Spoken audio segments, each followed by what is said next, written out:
So hello everyone. अब हम लोग करने वाले हैं 6 फैब का थर्ड शिफ्ट करने वाले हैं। तो बिना किसी देरी के शुरू करते हैं।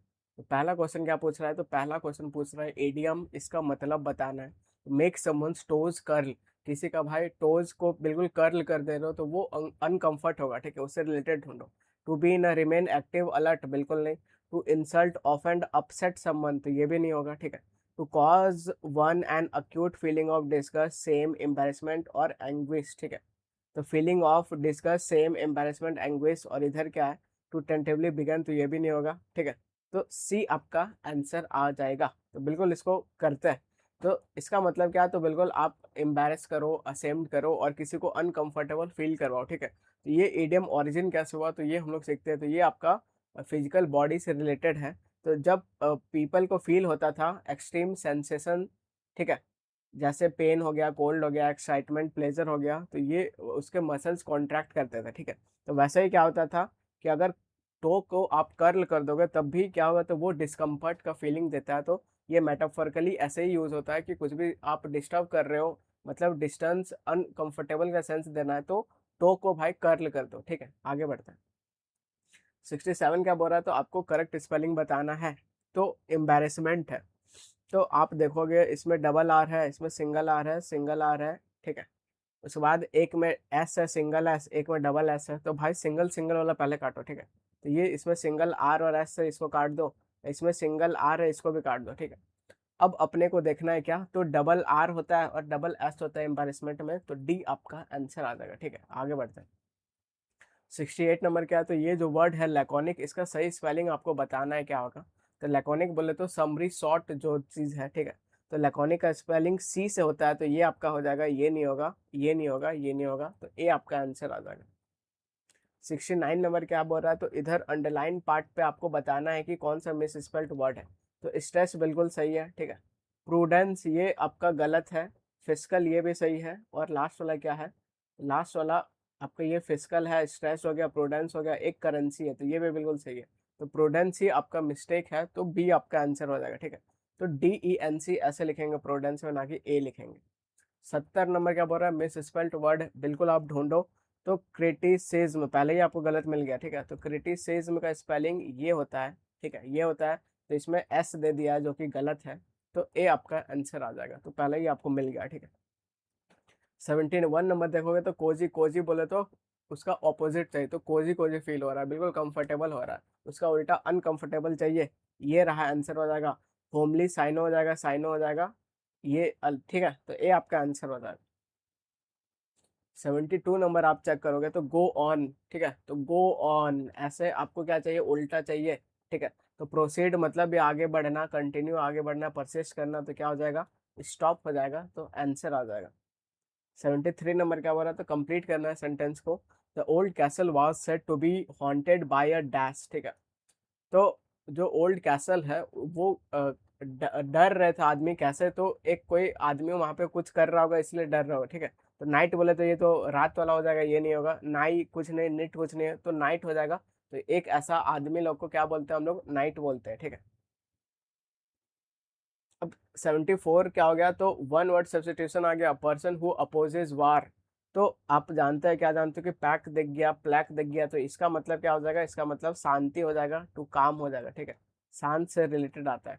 जो अपोज करेगा वार को वो शांतिवादी तो होगा। तो डी आपका आंसर हो जाएगा, ठीक है। आगे बढ़ते हैं। 75 नंबर बोले तो पैसिव करना है, तो बिल्कुल वर्ब फॉर्म पे ध्यान देना है। हैव बिल्ट है, जब इसका पैसिव करेंगे तो हैज हैव बीन बिल्ट हो जाएगा, तो ढूंढो। ये आपका रहा, ये नहीं होगा, ये नहीं होगा, ये नहीं होगा, आंसर आ गया, ठीक है। आगे बढ़ते हैं। 76 नंबर आप चेक करोगे तो इधर देखोगे पैसिव वॉइस करना है। कुडंट आपका हेल्पिंग वर्ब हो गया, सब्जेक्ट हो गया, वर्ब हो गया, ऑब्जेक्ट हो गया, ठीक है। तो कुड का तो कुड ही रहेगा, कैन नहीं होगा, एक ऑप्शन इज्जत से। और कुड एक मॉडल है, तो मॉडल का जब पैसिव करोगे तो क्या हो जाएगा? तो बी और थर्ड फॉर्म हो जाएगा। ढूंढो कहाँ पे? तो कुड ये दिख गया, बी थर्ड फॉर्म दिख गया, ये आंसर है। कुडंट के बाद यहाँ आइडेंटिफाई, यहाँ बी नहीं है, और बी के बाद यहाँ थर्ड फॉर्म नहीं है, तो ये कट जाएगा, तो बी आपका आंसर हो जाएगा। 77 नंबर आप चेक करोगे तो एक्टिव वॉइस में करना है, तो बिल्कुल देखते हैं। तो हैड यहाँ दिख रहा है और बीन सोल्ड दिख रहा है, यही वर्ब दिख रहा है, ठीक है। तो इसका एक्टिव करेंगे तो यहाँ पे बीन भाई उड़ जाएगा, हैड और सोल्ड बस ढूंढो। तो हैव यहाँ पे ये नहीं होगा, डिड कहाँ से आ गया, ठीक है, वर कहाँ से आ गया, तो हैड और इधर थर्ड फॉर्म ये रहा, आंसर मार्क कर देंगे, डी आपका आंसर हो जाएगा। 78 नंबर आप देखोगे तो I want to spend some time in the forest passing with trees and enjoying the natural beauty, error बताना है, ठीक है। तो आई वांट टू स्पेंड ये बिल्कुल सही है, some time in the forest बिल्कुल सही है, पासिंग विथ ट्रीज, तो ट्री के साथ कैसे पास कर दोगे, ठीक है, ये गलत है। या तो आप यहाँ पे लिखो पासिंग अमंग द ट्रीज, ये बिल्कुल सही हो जाएगा, ठीक है, ठीक है, अक्रॉस में लिख सकते हो, लेकिन यहाँ इन ये विथ नहीं आएगा, ठीक है। तो यहाँ पे एरर है किस जगह पे, तो सी पार्ट पे एरर है, तो सी आपका आंसर आ जाएगा।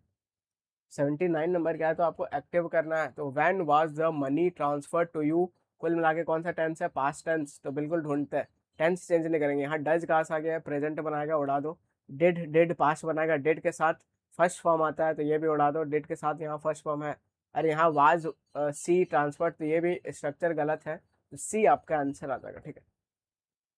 80 नंबर क्या बोल रहा है, तो there is a sports car available sale in the Bapuji Nagar, ठीक है।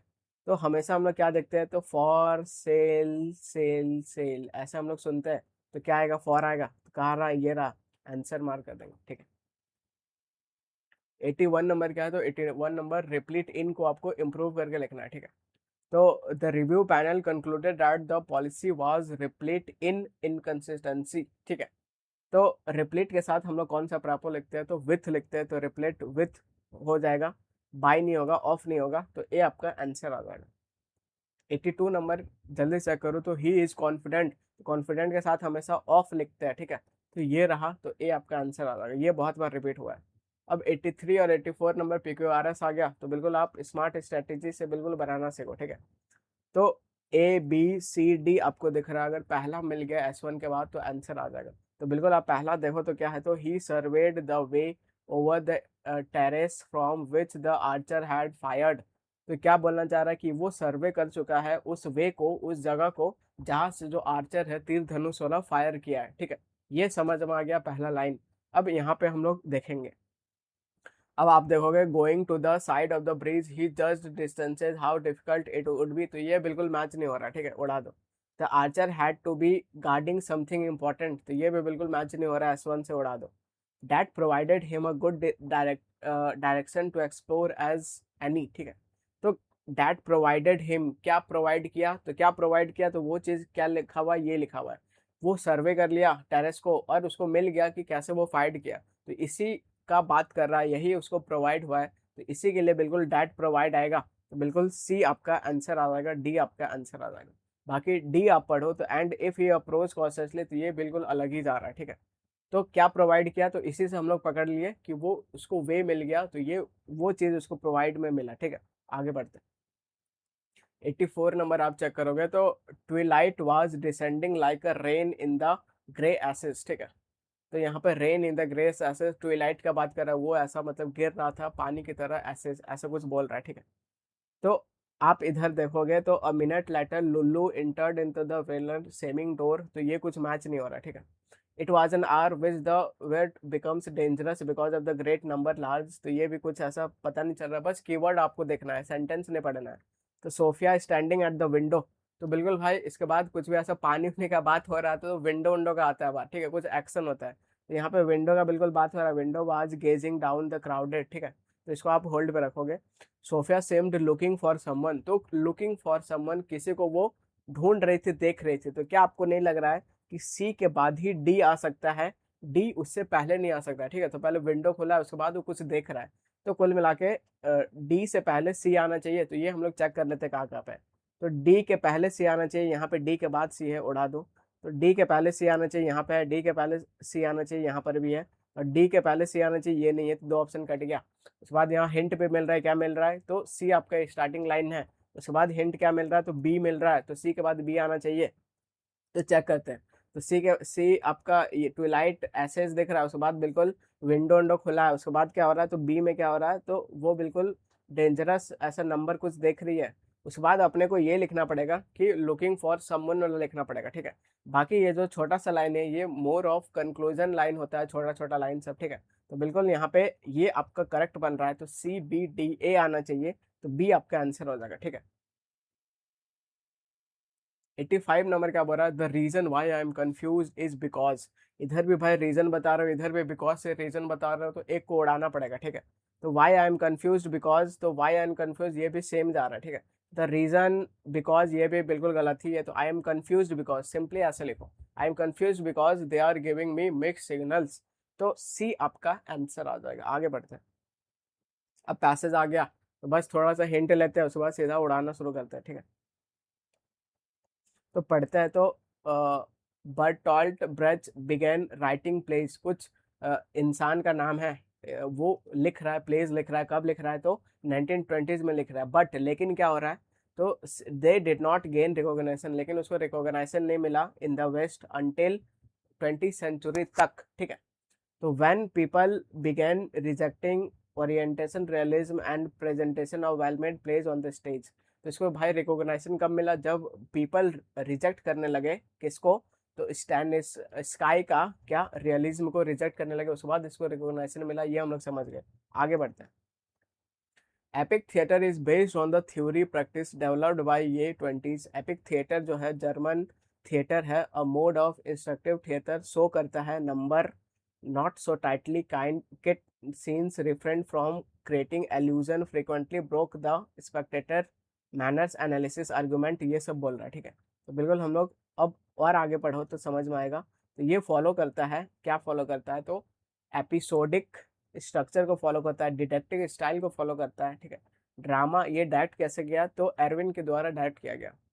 इस टाइप ऑफ प्लेज में क्या होता है, तो ये जो ब्रिज है ये मेक करता है, एलिनेशन इफेक्ट को लाता है, जिससे कि ऑडियंस को एम्फेसाइज किया जाए और focus objectively on the action को किया जाए, आर्गुमेंट को किया जाए, जो कि कंक्लूजन को ड्रॉ करता है। तो कुछ यहाँ एलिएशन इफेक्ट का बात हो रहा है। आगे बढ़ो। दिस थिएटर शोज, ये शो करता है चाइनीज इन्फ्लुएंस को शो करता है। Actors kept distance from the character they impersonated on the stage, ठीक है। तो कुछ समझ गए। अब इतना काफी है उड़ाने के लिए, ठीक है। Why did Brecht plays again recognization the west, तो क्यों रिकॉग्नाइजेशन मिला था, तो क्यों रिकॉग्नाइजेशन मिला था, कि उसको रिजेक्ट कुछ करने लगा था, ऐसा कुछ हम लोग पढ़े थे, ठीक है। तो इधर आप देखोगे the audience started to reject realism, तो भाई इसी का बात हो रहा था, ठीक है। इसी का बात हो रहा था, पहले ही एक दो लाइन में दिया हुआ आंसर मार्क कर देंगे। आगे बढ़ते हैं। 87 नंबर का बोल रहा था, what is the defining feature of epic theatre according to the theory, तो क्या फीचर था एपिक थिएटर के लिए। A plot that is closely woven together thus conjures a strong illusion of reality along the emotional identification, तो ये नहीं होगा, ठीक है। The structure improvises as only means, तो ये भी भाई उड़ा दो। An emphasis on the melodrama sentimental storytelling in order to evoke empathy, a series loosely connected scenes that break the illusion encourage critical thinking, तो इनकरेज कर रहा है क्रिटिकल थिंकिंग, ये बिल्कुल पॉजिटिव पॉजिटिव वर्ड लिखा हुआ है, तो सी आपका आंसर हो जाएगा, ठीक है। आगे बढ़ते हैं। 88 नंबर देखोगे तो विच थियोरेटिकल टेक्निक डिड, तो कौन सा टेक्निक यूज हुआ था, तो कुछ हम लोग पढ़े थे, एलिनेशन इफेक्ट के बारे में कुछ पढ़े, ये हो जाएगा, आंसर मार्क कर देंगे। 89 नंबर क्या, तो what was the factor contribute करता है ब्रिज का कॉन्सेप्ट को performs outright to maintain a certain amount of detachment from the roles, ठीक है। तो इमोशनल ट्रांसफॉर्मेशन, ये कुछ ऐसा नहीं लग रहा। तो spontaneous methods use in the Italian comedy delta, ये इसका भी बात नहीं हो रहा है। द रियलिस्टिक एक्टिंग अप्रोच, इसका भी बात नहीं हो रहा है। मोमेंट्स ऑफ चाइनीज का बिल्कुल लास्ट लाइन में दिया हुआ यही चीज, ठीक है।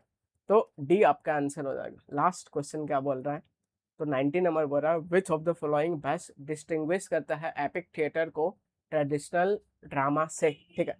तो ये एम्फेसाइज करता है ornate costume specifically to the heighten the illusion, ये भाई उड़ा दो। ये अवॉइड करता है एड्रेसिंग सोशल इशूज, ये भी भाई उड़ा दो। It seeks to encourage the audience emotional release by making the illusion of reality more convincing, hold पे रखो। ये प्रेजेंट करता है स्टोरी एपिसोडिक मैनर में, इंटरेक्ट करता है ऑडियंस को डायरेक्टली फ्रॉम द प्रोवोक। तो दो अपने पास दिख गया, तो देखते हैं ज़्यादा क्लोज कौन सा जा रहा है, ठीक है। तो कैसे एपिक थिएटर को करता है, ये बस देख लेते हैं, पैसेज पढ़ लेते हैं, ठीक है। तो इधर आप देखोगे तो एपिक थिएटर मुझे ये दिख रहा है, तो epic theatre German theatre showing a number not tightly sense referent from creating illusion, ठीक है, talk expected directly manner with the analysis, तो डायरेक्टली डायरेक्टली का बात हो रहा है, तो यही आपका आंसर हो जाएगा। तो कौन सा आंसर हो जाएगा, तो ए वाला आपका आंसर हो जाएगा, ठीक है। तो ये प्रेजेंट करता है एपिसोडिक मैनर में और डायरेक्टली प्रोवोक करता है। तो बिल्कुल ए आपका आंसर आ जाएगा। तो इस तरह भाई काफ़ी खतरनाक वे में हम लोग पूरा एनालिसिस कर लिया है। अब हम लोग नेक्स्ट का शिफ्ट में मिलेंगे, नेक्स्ट का दिन में मिलेंगे। Till then take care and bye bye. और ये पीडीएफ आपको टेलीग्राम चैनल से डाउनलोड करना है, ठीक है। मिलते हैं नेक्स्ट शिफ्ट में।